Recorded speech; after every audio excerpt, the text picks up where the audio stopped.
Na ciência tem uma matéria, uma disciplina chamada sistemática ou taxonomia, que agrupa os seres vivos de acordo com as suas características.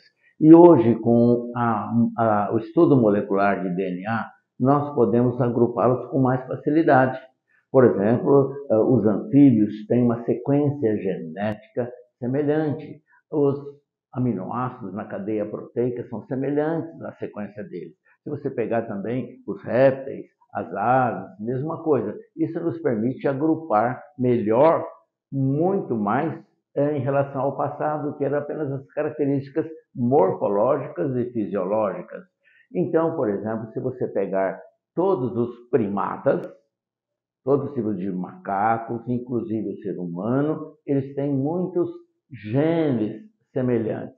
Isso é muito fácil hoje, pelo avanço da tecnologia do DNA, a gente perceber.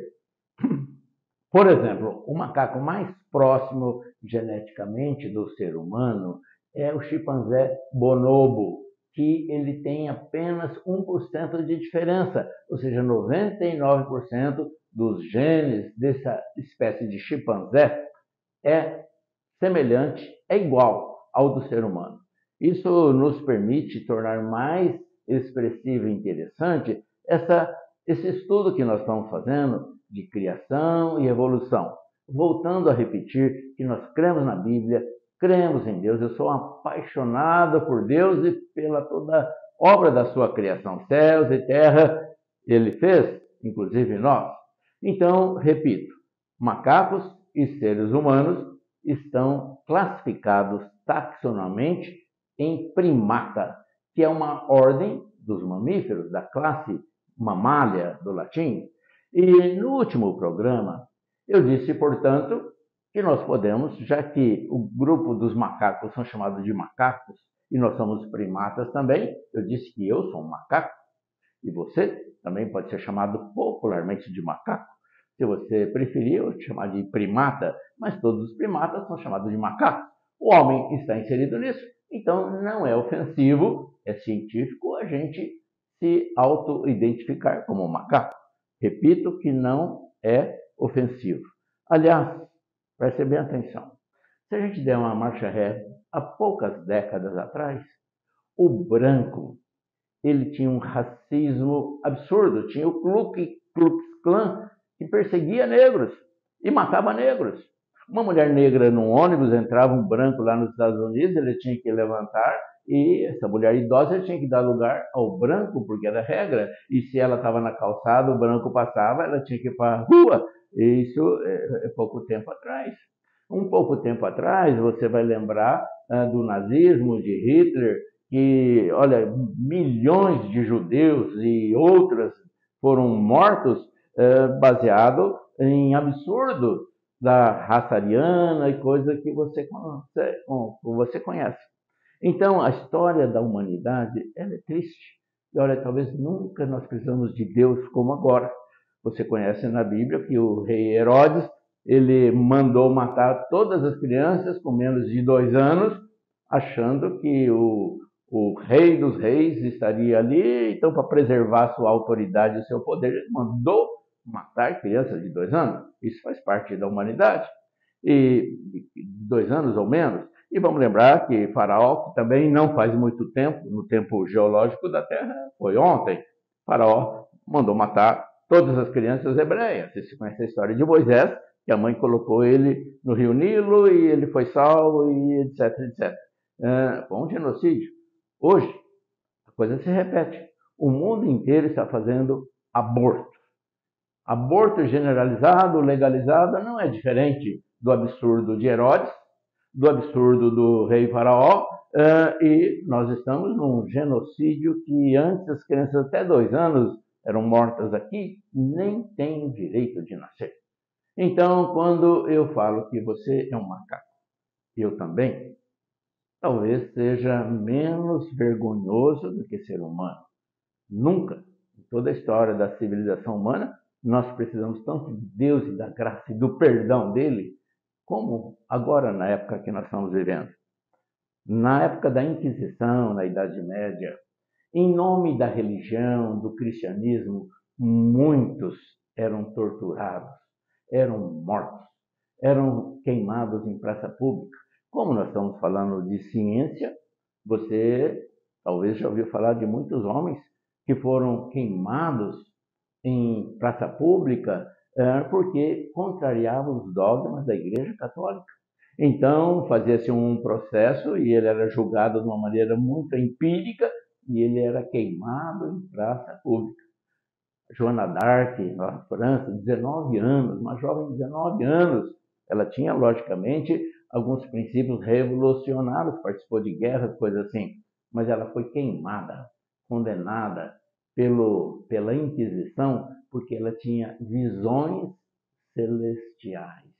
Este é um absurdo, queimada em praça pública, porque contrariava, era considerada bruxaria. Roger Bacon, um cientista que ele estudou, ele deu princípios, e era um padre, ele estabeleceu princípios de ótica, o microscópio e o telescópio, ele inventou as lentes convexas e côncavas, porque ele estudou em Oxford, ele estudou na Universidade de Paris também, ele era muito princípios de matemática e de geografia, era um gênio. Também ele foi condenado a 14 anos de prisão porque contrariava e foi proibido de publicar qualquer texto de Roger Bacon com as suas inovações científicas. Com certeza você lembra de Galileu Galilei, que ele falava que o mundo, o planeta Terra, girava em torno do Sol e não o Sol em torno da Terra, contrariando o que a Igreja Católica apregoava. Então, ele quase foi queimado em praça pública. Mas um anterior a ele, um padre também, Bruno, ele foi queimado em praça pública porque ele dizia, olha, vou colocar aqui o que ele afirmava. O que o Bruno afirmava, que toda criança de escola hoje sabe que o Bruno tinha razão, e foi queimado em praça pública. E na Inquisição, nessa época, justamente, tinham torturas. Observe, aliás, por favor, se tem alguma criança aí assistindo, com menos de 7 anos, tire ela da sala para este momento, porque vai ser dolorido, vai ser sofrido. Mas eu quero que você entenda, nos acompanhe o raciocínio, que o ser humano precisa realmente de Deus. O que já aconteceu na história da Inquisição, época das Cruzadas, que quem não fosse católico era queimado, era torturado, coisas horríveis que não dignificam a espécie humana. Então, quando eu falo que você é um macaco, um macaco, quero lembrar que macaco não tortura macaco. Veja este tipo de tortura que não é invenção, não é fake, está nos museus, faz parte da nossa história. Veja.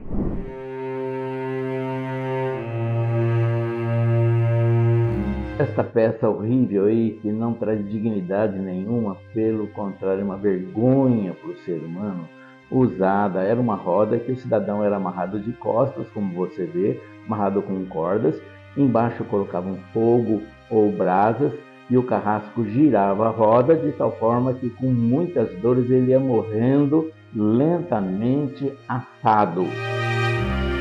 Observe agora a cadeira da Inquisição, instrumento terrível, uma vergonha para a espécie humana.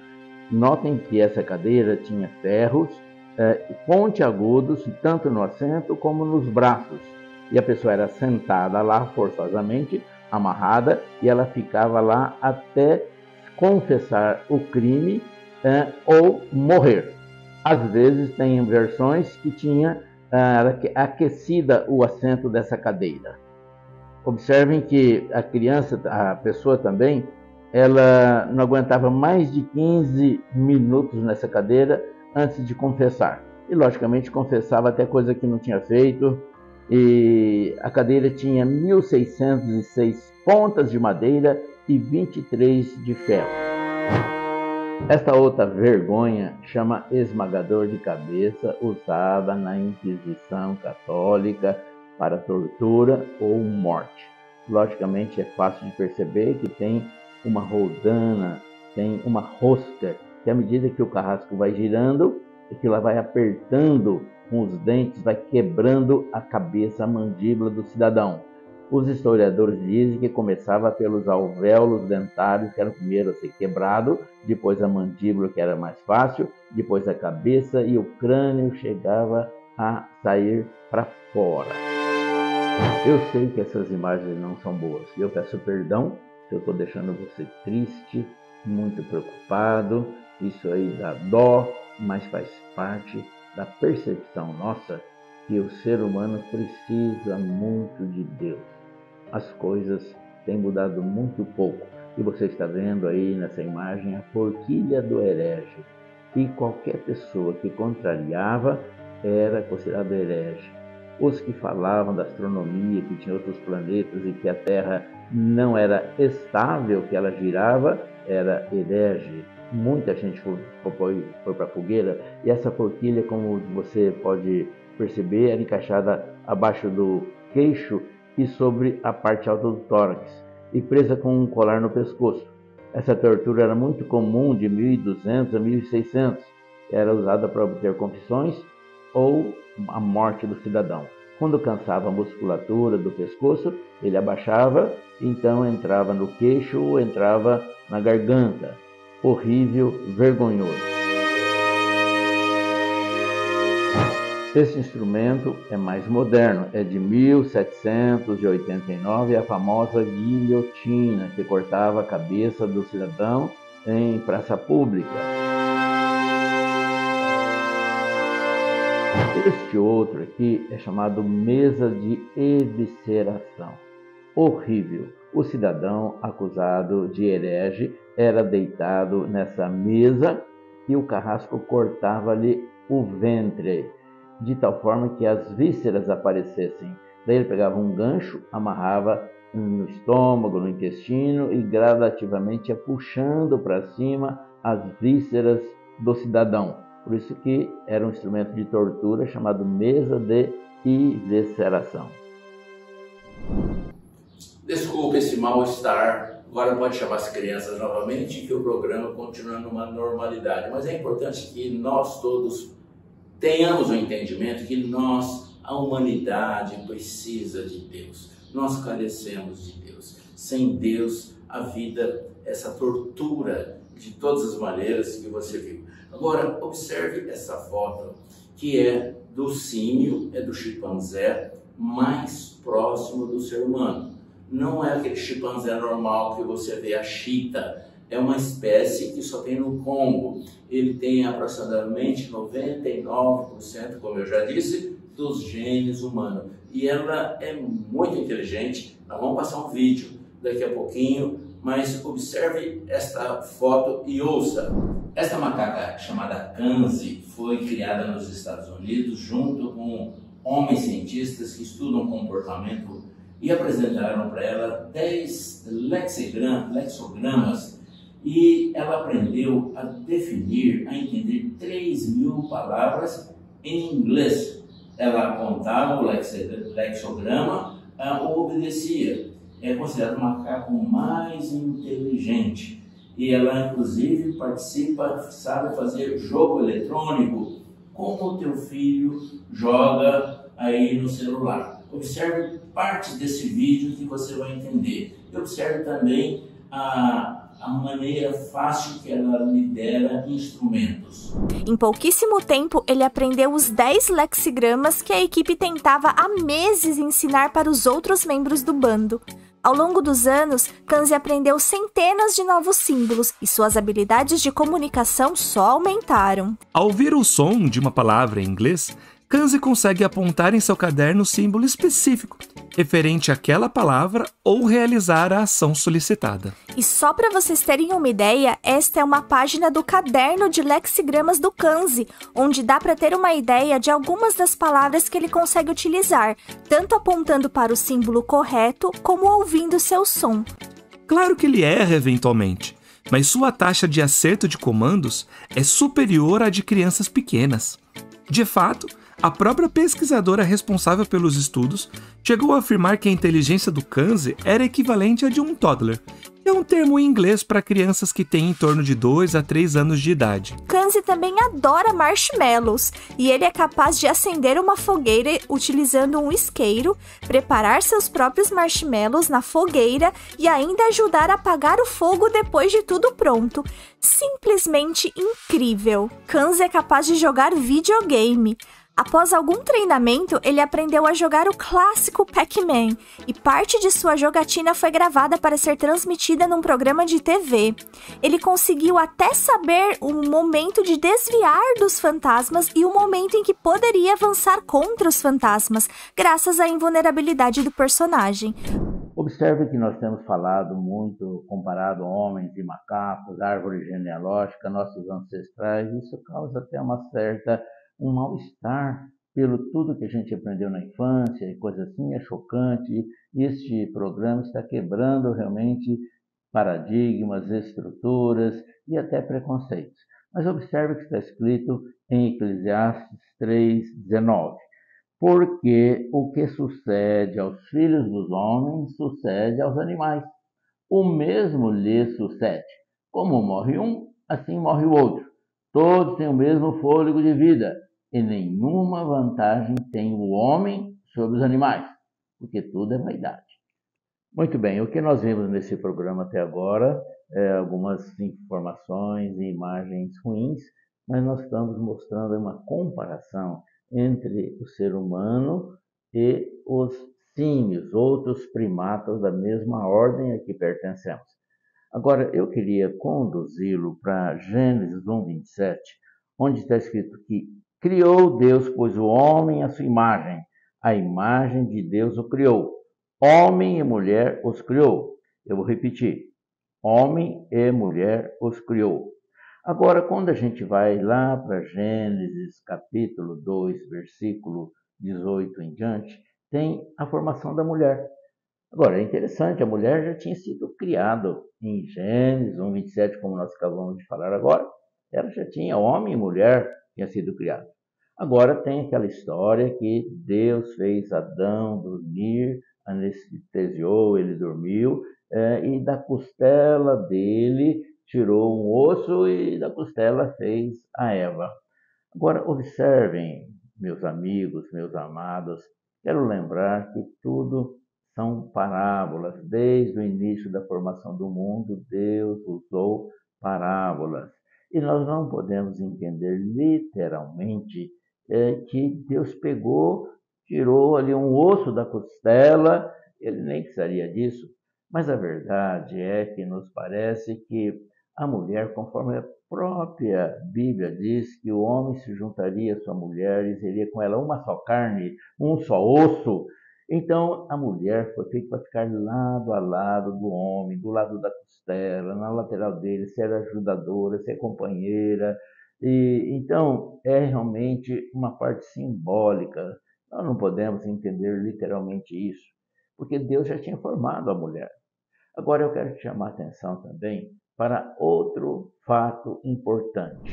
Observe que parece um paradoxo, porque os cientistas falam que há mais ou menos 6 milhões de anos atrás, um ancestral comum formou o hominídeo, o nosso ancestral do homem, e os chimpanzés, inclusive o chimpanzé bonobo, que você viu a inteligência dele. Agora, 6 milhões de anos permitiram, nesse enorme tempo que nós não temos entendimento para entender isso, muitas mudanças. Os cientistas também falam que os primórdios do ser humano há 200 mil anos atrás já existia. Porém, os teólogos afirmam, e a Bíblia também, nas gerações de Gênesis até hoje, que o homem tem mais ou menos, o Homo sapiens, o homem de Deus, tem mais ou menos 6 mil anos. Então, como a gente fica esses 6 milhões dos nossos ancestrais e todas as transformações, 200 mil anos atrás o Homo já existia e de repente a Bíblia fala em 6 mil anos, se você somar as gerações, 6 mil anos. Então, como fica? Onde tem erro? Não tem erro. Pelo contrário, tem sabedoria, tem fôlego de vida. Observe em Gênesis capítulo 2, versículo 7, que Deus soprou as narinas do homem e ele passou a ser alma vivente. Aquele momento foi especial. Ele soprou o Adão, o fôlego da vida, o Espírito Santo entrou e a partir de então ele passou a ser um adorador do Criador. E o Espírito Santo passou a habitar no ser humano. E você e eu, nós somos templo do Espírito Santo.